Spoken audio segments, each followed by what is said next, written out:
아브라함을 모르는 크리스찬은 아무도 없을 것입니다. 우리가 어느 정도는 줄줄 외죠. 이 하나님께서 나타나셔서 내 친척 아비 고향의 집을 떠나서 내가 내게 지시할 땅으로 가라 했을 때 하나님의 그 말씀을 따라서 그래서 가나안 땅으로 가서 믿음의 삶을 살아가면서 믿음의 조상이 된 사람, 아브라함을 모르는 사람은 없습니다. 근데 우리가 하나 참으로 신비하게도요, 아브라함 너무 잘 알고 있다고 생각하는데 또 너무도 잘못 알고 있는 것이 하나 있습니다. 하나님께서 아브라함을 처음 부르셨을 때요, 갈대아 우르에서 이 떠나서 곧장 가나안 땅으로 아브라함이 들어갔다라고 그렇게 잘못 알고 있습니다.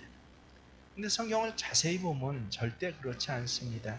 오늘 본문이 창세기 12장이죠. 아브라함이 하나님의 말씀을 듣고 가나안 땅을 향해 갔더라 하는 것이 어디서부터 가나안 땅에 갔다고 나옵니까? 4절을 눈으로 보세요. 이에 아브라함이 여호와의 말씀을 따라갔고 롯도 그와 함께 갔으며 아브라함이 어디를 떠날 때? 하란을 떠날 때 75세였더라. 아니, 하란이에요. 그럼 아브라함은 하란에서 하나님을 처음 만났고 하나님의 말씀을 그때서야 따라서 갔나요? 아닙니다. 사도행전 7장에서 스데반 집사님의 설교를 보면요, 아브라함이 하란에 있기 전에 메소포타미아에 살았다라고 합니다. 근데 그 메소포타미아에서 하나님의 말씀을 만나고 하나님의 말씀을 따라갔다는 것이에요. 여러분 잘 들어보십시오. 사도행전 7장 2, 3절입니다. 스데반이 이르되 여러분 부영들여 들어서서 우리 조상 아브라함이 하란이 있기 전 메소포타미아에 있을 때 영광의 하나님이 그에게 보여 이르시되 내 고향과 친척을 떠나 내가 내게 보일 땅으로 가라 하시니. 그래서 우리가 상식적으로 알듯이 아브라함은 정말 메소포타미아 갈대아 우르에 살고 있었습니다. 바로 이곳에서 하나님을 만났습니다. 내가 내게 보일 땅, 약속의 땅, 가나안 땅으로 가라. 이곳에서 하나님의 음성을 들었어요. 그래서 갈대아 우르에서 떠나서 가나안 땅으로 향하게 되는데, 근데 그 중간 오늘 보면요, 하란에서 다시 하나님 나타나셔서 하나님께서 다시 지시하셨다라고 합니다. 그래서 이 갈대아 우르하고 하란은요, 참 재미있게도 우리나라 지도하고 비슷할 겁니다. 저 북쪽의 끝이 함경도 땅 아닙니까? 남쪽 끝이 어디에? 경상도, 부산이라고 한번 해보십시오. 이 부산에서 저 함경도 연길까지 그렇게, 연기는 조금 더 지나고 하여튼 거리가 그 정도예요. 그 정도보다 조금 멀 겁니다. 메소포타미아에서 가나안까지는요. 근데 이 함경도에서 부산까지 지시할 땅으로 가라 했는데 이 하란은 정확히 어디에 있냐면요, 여러분 화천에 있습니다. 함경도에서 저 부산 가는 길을 직선으로 그어볼 때 딱 중간 하천에 있는 땅이 바로 하란인 것입니다. 그래서 이게 도대체 무슨 뜻입니까? 라고 할 때 하나님께서 맨 처음에 어디서 나타나셨어요? 저 메소포타미아 갈대아 우르에서 아브라함에게 나타나셨다는 거예요. 그래서 내가 네게 지시할 땅으로 가라, 가나안 땅으로 가라 해서 아브라함이 거기서 출발을 했다는 것입니다. 그런데 가나안에 도착했어야 되는데 아직 도착을 안 했어요. 놀랍게도 그래서 이 하나님께서 다시 한번 이 하란이라는 곳에 머물러 있을 때 나타나셨다라고 하는 것입니다. 그래서 정확히 보면 아브라함은요, 이 갈대아 우르에서 출발한 것이 아닙니다. 예를 들어서 이 갈대아 우르의 출발을 첫 번째 출발이라고 한다면 창세기 12장부터 시작되는 정말 우리가 알고 있는 아브라함의 출발은요, 하란 땅에서 두 번째 출발이라는 것입니다. 학교로 비유하면 여러분 이 1년이 몇 학기로 되어 있어요? 2학기로 되어 있지 않습니까? 맨 처음에 1학기 첫 학기가 시작될 때는요, 학생들도 새롭고 선생님도 새롭습니다. 중요한 시점입니다. 새 학년이 되었어요. 반도 새롭게 배정되죠. 또 반의 아이들도 다 새롭습니다. 담임 선생님도 달라졌습니다. 교과서도 새롭게 준비를 해야 됩니다. 그래서 아이들은 올해 더 열심히 공부해야겠다라고 마음에 새로운 다짐을 합니다. 계획표를 새롭게 짭니다. 근데 실제 보면요, 새 학년이 시작된 1학기 시작보다 2학기의 시작이 더 중요하다라는 것을 교육학자들은 이야기하고 있고, 저도 실제로 교육 현장에서 보면 그런 것을 뭐 초등학생도 아니고 대학생인데도 그런 것을 굉장히 많이 경험하게 됩니다. 정작 매 학년에 맞는 수준의 학업 목표들은요, 2학기 와서야 이 학교 교과 행정상 그렇게 정리가 된다는 걸 여러분 아십니까? 2학기에 와서야 마무리됩니다. 그래서 2학기를 잘 시작할 때 1년 전체를 온전히 마무리할 수 있는 좋은 결과를 얻게 됩니다. 그래서 경험 많은 교사들은요, 1학기를 시작할 때마다 오히려 2학기 시작할 때 더 많은 준비를 하고 더 많은 수고를 해야 합니다. 이건 학년이 올라갈수록 더 그렇습니다. 그래서 초등학교 1학년 준비하는 1학년 2학기 준비하는 교사에 비해서 여러분 대학교 1학년 프레시맨 그 2학기 준비하는 교수들의 수고는요 2배, 3배가 훨씬 더 넘는다라는 것을 여러분 잘 모르셨을 것입니다. 근데 실제로 그렇습니다. 근데 선생님 편에서만 그런 것이 아니라 학생 편에서는 더욱 그렇다고 합니다.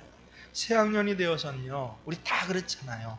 누구나 새로운 결심을 하고 기대감을 가지고 노력하기 때문에 웬만해서는 눈에 띄는 성과를 얻을 수 없다는 것이 사실입니다. 그런데 2학기가 되면 오히려 어때요? 이제 1학기 때 가졌던 기대감들이 없어집니다. 쉽게 주저하고 심지어는 절망, 포기하는 아이들이 많이 나오기 때문에 오히려 2학기에 어떤 자극을 받아서 그 출발을 새롭게 하는 아이들은 훨씬 더 좋은 결실을 얻을 수 있습니다. 이것은 우리 인생에서도 마찬가지입니다. 사람이 일생을 살아갈 때 그 일생 전체가 70살이 되었다고 70년 전체가 똑같이 중요한 의미를 가지는 것은 아닙니다. 어떤 의미에서 사람들은 거의 대부분 인생의 모든 시간들을 그 대부분을 따라 살기를 하고 있습니다. 남들이 공부하니까 나도 그때 공부합니다.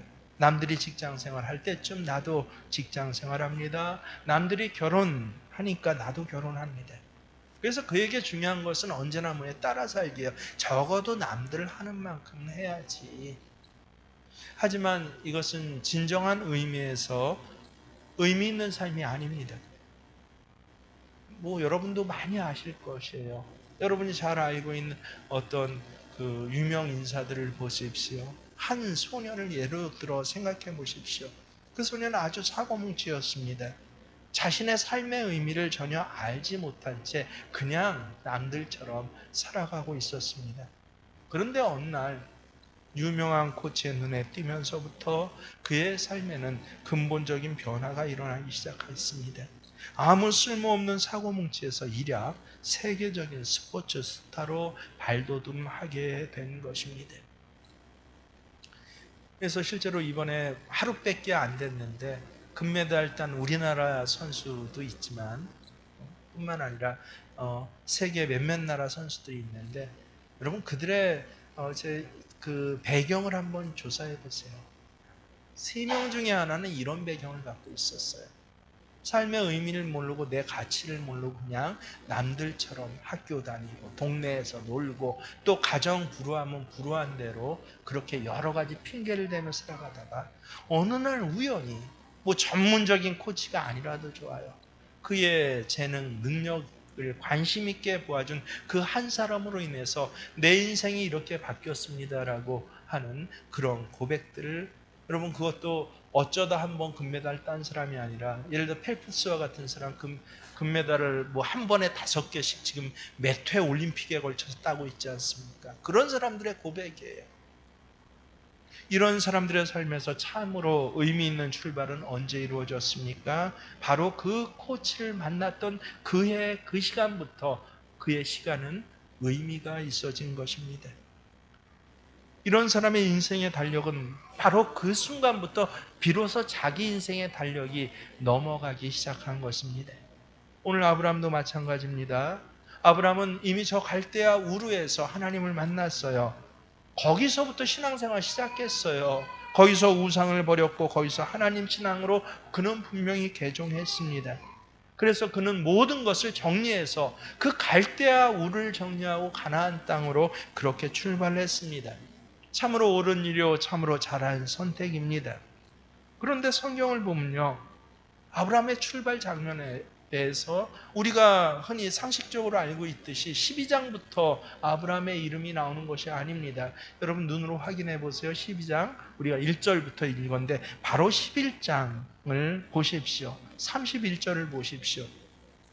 데라가 그 아들 아브라함과 하란의 아들인 그의 손자 롯과 그의 며느리 아브라함의 아내 사레를 데리고 갈대아인의 우를 떠나 가나안 땅으로 가고자 하더니 하란에 이르러 거기 거류하였으며, 여러분 눈으로 보세요. 누가 누구를 데려갔다고 나옵니까? 데라가 아브라함을 데려갔다라고 합니다. 아버지인 데라가 주어예요. 간 것도 아버지가 가니까 아브라함이 따라간 것입니다. 머문 것도 아버지가 머무니까 아브라함도 거기 하란에 머물렀다라고 한 것입니다. 이 상황을 상상해 보자면요, 아브라함에게 하나님이 나타나셔서 가나안 땅으로 가자라고 그렇게 말씀하셨어요. 분명히 아브라함에게 나타났습니다. 사도행전에선 그렇게 기록되어 있으니까 분명합니다. 아마 아브라함은 효자였던 것 같습니다. 아버지 데라에게 이 상황을 잘 설명하고 설득했습니다. 그리고 데라도 정말 훌륭한 아버지였던 것 같습니다. 그 아들 아브라함의 말을 듣고 삶의 터전을 다 정리를 하고 아들을 존중해서 온 가족을 이끌고 출발을 하는데, 자기 가족만 아니라 손자 롯까지 그렇게 이끌고 떠납니다. 그래서 떠났던 주체가 데라입니다. 데라가 그 아들 아브라함을 데리고 갔고, 아버지 데라가 이른바 코치였어요. 그래서 오늘 12장 이전까지는요, 데라가 사실은 아버지 아브라함의 인생의 주어가 됩니다. 데라가 떠났고 아브라함 따라갔다.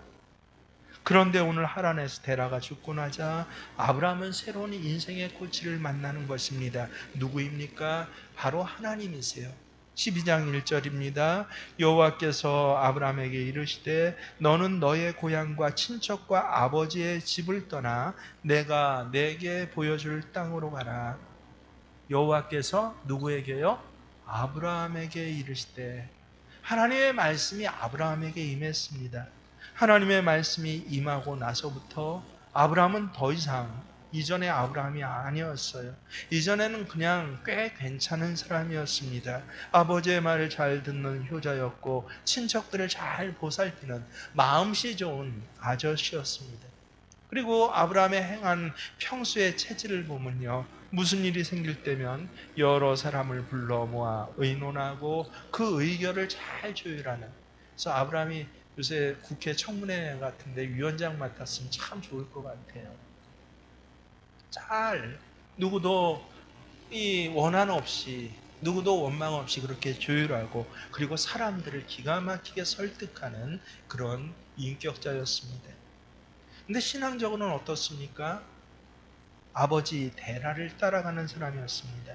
데라가 가면 아브라함도 가고, 데라가 서면 아브라함도 멈춰 섰습니다. 그러자 그 인생을 굉장히 오래 살았다는 거예요.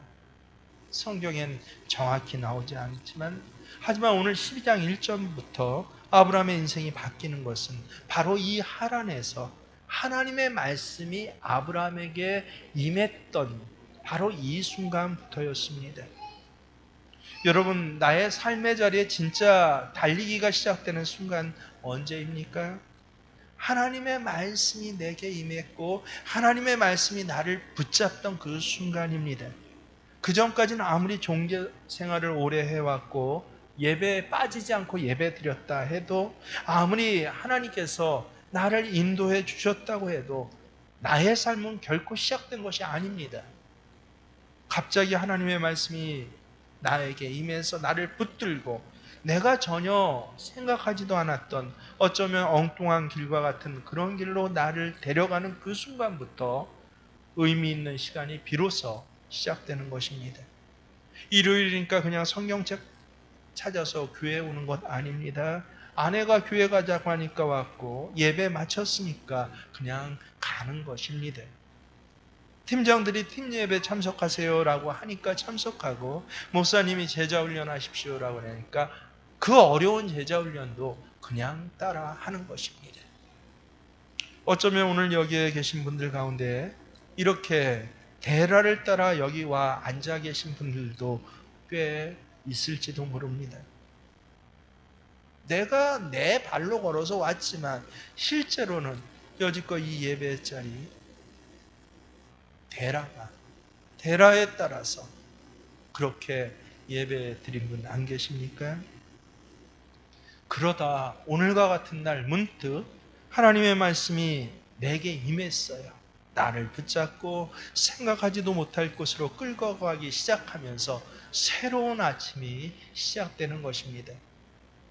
우리가 어떻게 말씀에 붙들리게 되는지는 논리적으로 설명할 수 없어요. 저 역시도 하나님을 만나고 중생의 체험을 기적과 같은 체험으로 기가 막히게 했습니다. 그럼에도 불구하고 논리적으로 어떻게 이런 일들이 되었는지 설명하기가 힘듭니다.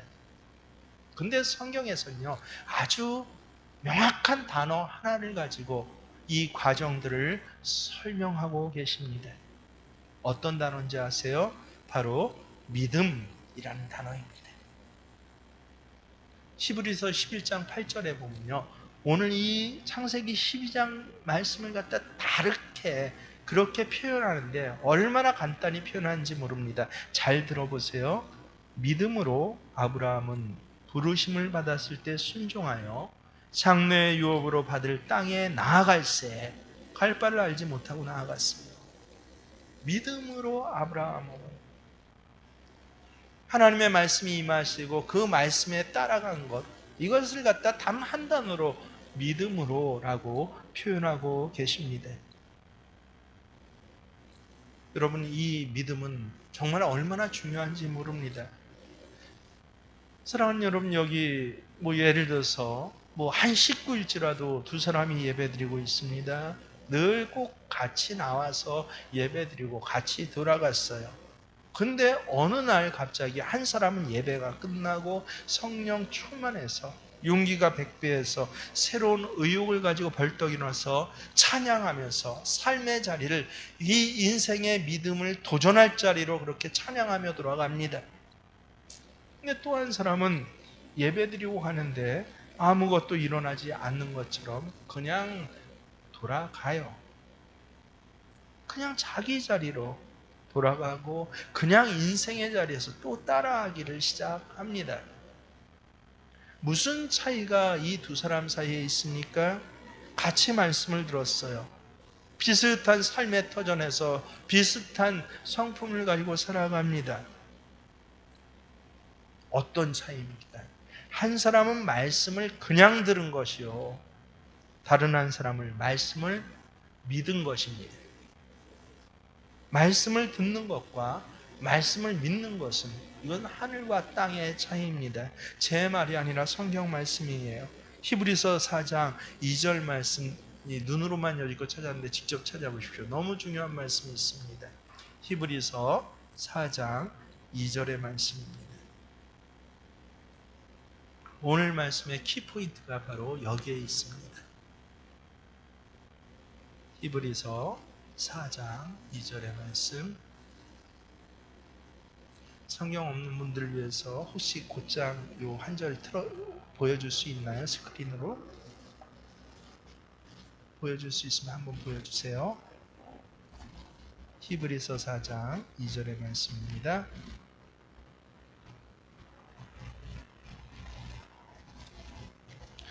한 목소리 읽습니다. 시작.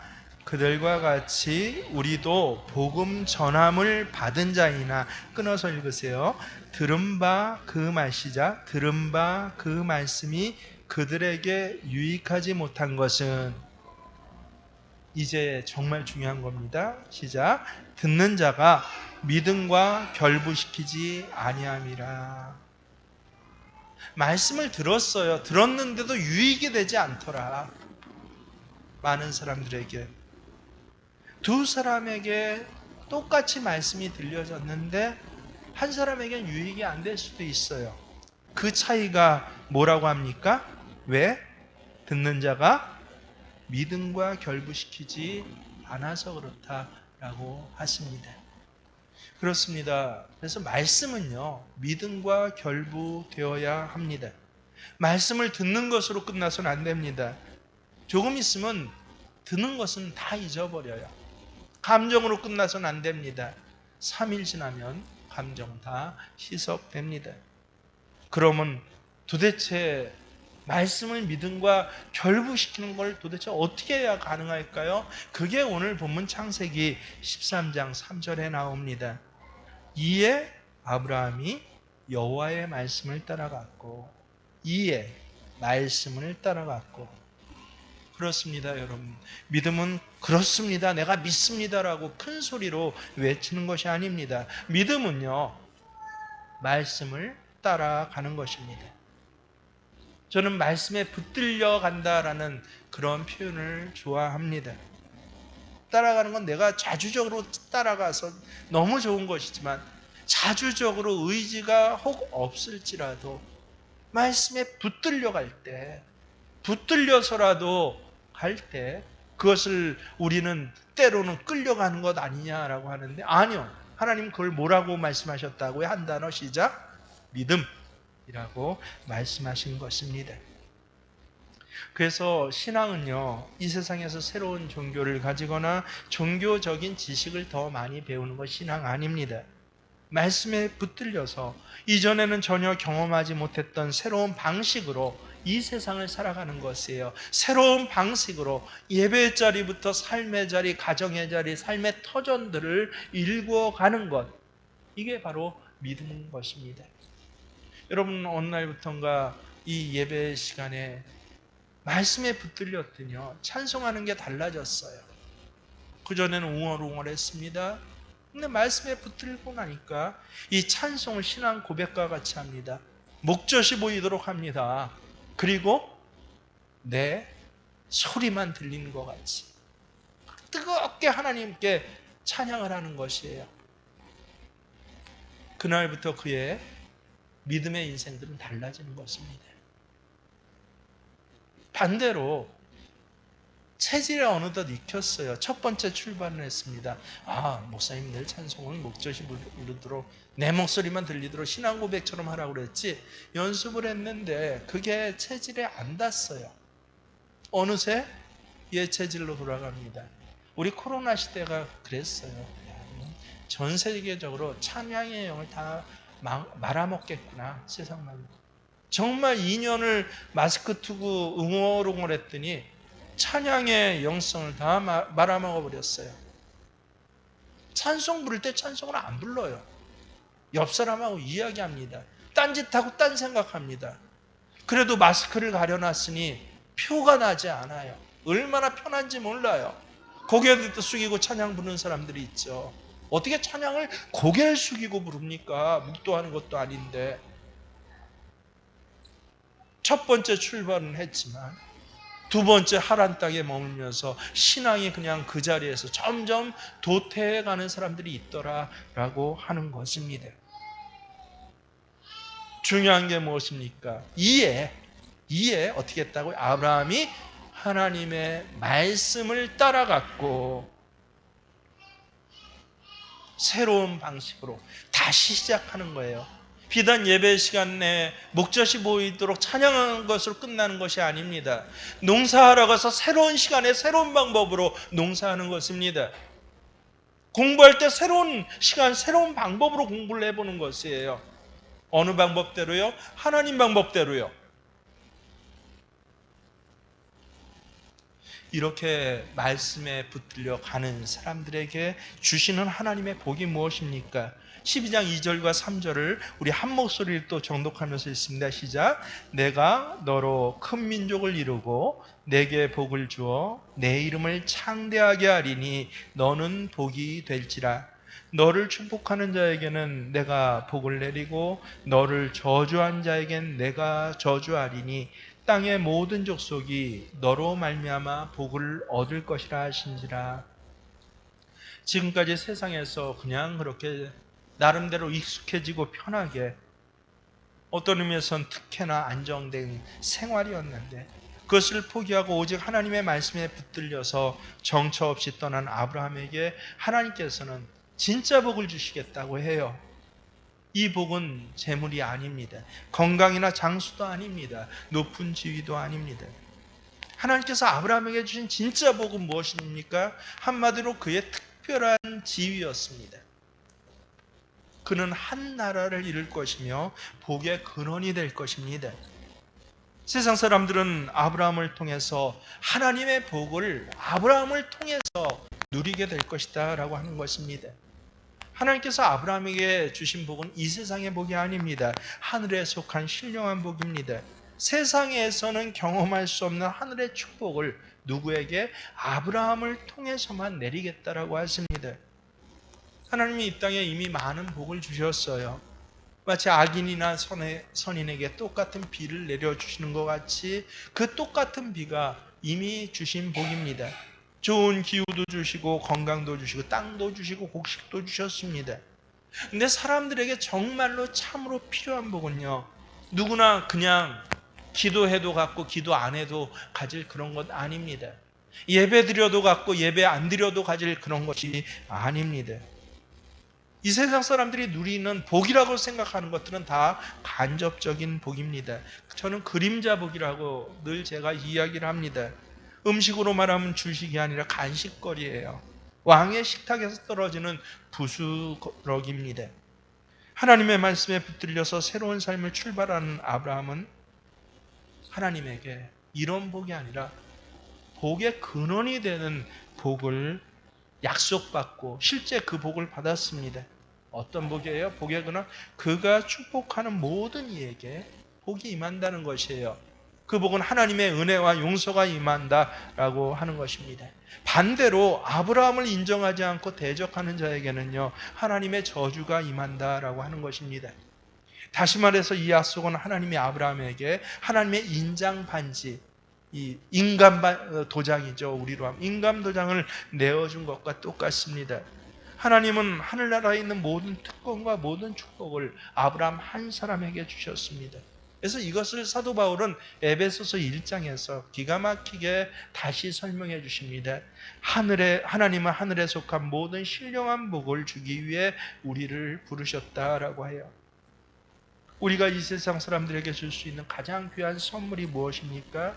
하나님의 용서를 전하는 것입니다. 하나님의 사랑을 전하는 것입니다. 나를 괴롭힌 바로 그 사람에게 하나님의 사랑과 용서를 전하는 것입니다. 그럴 때 하나님께서는 나를 통해서 그 사람을 용서하신다는 것이에요. 반대로 나를 대적하는 자에겐 하나님께서 어떻게 하시다고요?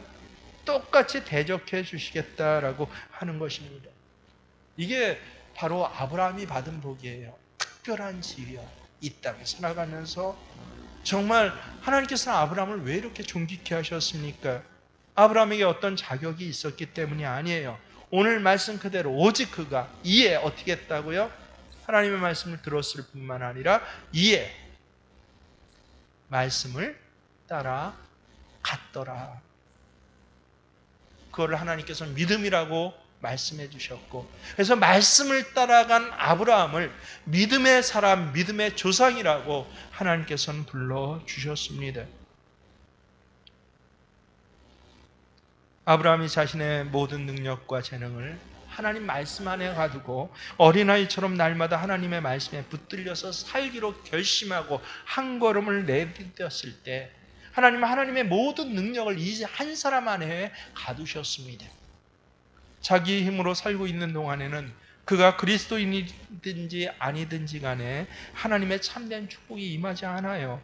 돈을 벌게 해달라거나 건강하게 해달라거나 하는 기도 취직하게 해주세요. 응답될지도 모릅니다. 하지만 성령으로 새롭게 해달라는 기도는 절대 응답될 수가 없습니다. 부스러기는 얻어먹을 수 있어요. 하나님의 직접적인 축복은 절대 누리질 못합니다. 그래서 신앙은 모험입니다. 말씀에 자기 자신을 집어던지는 모험이에요. 우리가 말씀에 우리 자신의 소유와 방식과 기대와 시간과 공간을 집어넣는 것이에요. 여러분, 이 장사하는 사람들 얼마나 노하우가 많습니까? 제가 제 가족과 그 남매들을 보니까 누구보다 잘 알겠어요. 기가 막힙니다. 저희 가정이 거의 40년간을 저희 할아버지 때부터 시작하는데 어머니 아버지만 해도 그렇게 한 군데에서 그런 대리점 장사를 하셨거든요. 나중에 제가 여동생 참 존경하고 고마워하는 것은 이 아들이라고는 집 떠나서 늘 학교 다니고 다른 일 하고 있는데 어머니 아버지 힘드실 때 여동생이 그 모든 것들을 그 큰 장사 그 큰 집안을 갖다가 다 운영을 했어요. 참 고맙다 했는데 근데 요새 와서 눈에 보이는 게 있습니다. 많은 사람들이 장사를 하면 평균 2번, 3번은 망합니다. 실제 그래요. 새롭게 시작하면. 2번, 3번 망하는 게 무엇입니까? 장사꾼의 체질을 배우는 거예요. 장사꾼의 눈을 배우는 것이에요. 장사꾼의 말을 배우는 것입니다. 그걸 배우지 못해갖고 그의 수준이 안 돼서 그래서 들어먹고 망하는 것이 그래 자연스러운 것이에요. 장사꾼 집안 40년 동안 그 옆에서 장사하는 것을 정당하게 배우면서 한 20년 넘어 제 동생이 학교 졸업하면서부터 결혼해서까지도 그렇게 어머니 아버지 장사를 다 같이 돌봤다고는 하지만 실제로는 거의 자기가 운영하고 했는데 방식이 있더라고요. 기가 막힌 방식들이 있어요. 그렇다고 로또 복권이나 아닌 비밀이 아닙니다. 장사를 장기간 오래 할수록 든든하게 하는 그런 체질들과 운영의 방법들이 있어요.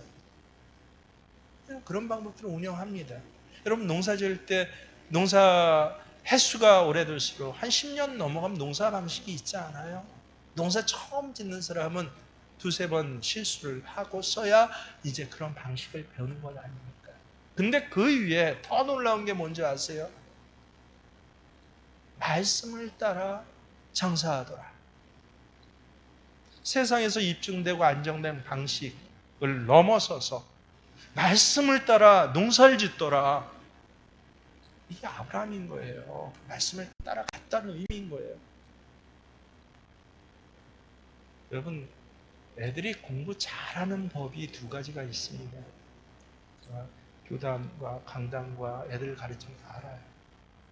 이른바 점수 잘 올리는 법이 있어요. 중학교 2학년 정도, 3학년 정도까지 저한테 한 달만 맡기시면요. 전교 1등 하게 만들 수 있습니다. 제 2딸을 그렇게 했거든요. 법이 있어요. 정확해요. 하지만 점수 잘 맞는 법과 공부 잘하는 법은 달라요. 절대 다릅니다. 공부를 하는데 그래서 점수 잘 맞는 법대로 공부하는 것이 세상 공부예요. 근데 갑자기 어느 날 말씀이 임했더니 말씀을 붙잡고 말씀대로 하나님 방법대로 공부를 시작하는 것이에요. 이 아이가. 전 그런 청년들을 봤습니다. 그랬더니 놀랍게 세상의 방식과 경험들을 넘어서는 하나님의 결실들을 이루게 하시는 그 놀라운 방법을 저는 얼마나 많이 봤는지 모릅니다. 이게 바로 뭐예요? 아브라함이 받은 복이에요. 말씀을 쫓아갔더니 말씀에 대한 하나님의 약속이 그의 특별한 지위예요. 아브라함이 축복하면 세상이 복을 받네요. 세상에 이런 복이 어디 있습니까? 아브라함을 대적하고 적으로 삼으면 그 대적한 자들이 저주를 받네요. 아브라함을 대적하는 것은 하나님의 눈동자를 찌른 것과 똑같습니다. 아브라함을 통해서야 세상 온갖 각양각색의 복들이 있는데, 하늘의 좋은 복은, 가짜 복이 아니라 진짜 복은, 일시적인 복이 아니라 영원한 복은 누구를 통해서만 하나님이 내려주시겠다? 믿음의 조상인 아브라함을 통해서만 내려주시겠다. 이게 바로 새로운 두 번째 출발을 하란에서 따라 살기 인생이 아니라 이제는 내 신앙으로 고백한 아브라함에게 내리신 하늘의 복인 것입니다. 사랑하는 성도 여러분, 혹시 이 자리에 아직 아버지 데라를 따라 신앙생활하는 분 계십니까? 3년, 4년이 아니라 5년, 10년, 20년, 30년을 했는데도 그냥 따라하는 신앙에 만족하시는 분이 계십니까? 이제는 말씀을 따라가시길 바랍니다. 아브라함을 부르신 하나님이 여러분을 오늘 부르십니다. 아브라함을 낚아채서 새로운 길로 가게 해주신 하나님이 여러분의 걸음을 낚아채서 완강한 고집을 꺾고 교만을 꺾고 이 세상에 그동안 내가 의지했던 방식, 내가 편애했던, 그리고 내게 익숙했던 방법을 초월하여서 말씀을 따라 가는 그 길을 여러분이 한 걸음 내디디시기를 원하십니다. 데라에게 이끌려서 여기까지 왔지만 데라가 하란에 머물렀기에 나도 중간 지대 하란의 회색 지대에 여지껏 신앙을 머물러고 계신 분 안 계세요? 그러면서도 나는 신앙생활 한다고, 나는 하나님이 부르셔서 가나안을 가는 믿음의 도중에 있다라고 착각하시는 분이 안 계십니까? 오늘 이 시간이 여러분의 신앙의 두 번째 출발, 진짜 출발의 시간이 되시기를 바랍니다. 하나님께서 더 이상 여러분을 그저 내버려 두지 마시고 오늘 이 자리에서 여러분의 삶을 낚아채셔서 오히려 불안정하게 하시고, 여러분이 계획했던 모든 계획을 숲으로 돌리시고, 여러분이 믿고 있는 학벌과 재산과 소망하는 건강과 한 세상적인 모든 것들을 포기하게 만드시고 하나님의 말씀이 이끄시는 새로운 방식으로 나아가게 하시길 주의 이름으로 축원합니다. 주일이니까 그냥 교회 오는 것이 아니라, 벌 받을까봐 예수 믿는 것이 아니라, 오직 말씀에 붙들려서 오직 말씀을 붙잡는 믿음으로 새로운 아브라함의 족보가 여러분을 통해서 여러분의 가정에 먼저 세워지시기를 주의 이름으로 축원합니다. 그런 사람들을 통해서 이 교회의 기둥이 그렇게 그리스도의 장성한 분량으로 충만해지기를 주의 이름으로 축원합니다.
또 간절히 했습니다.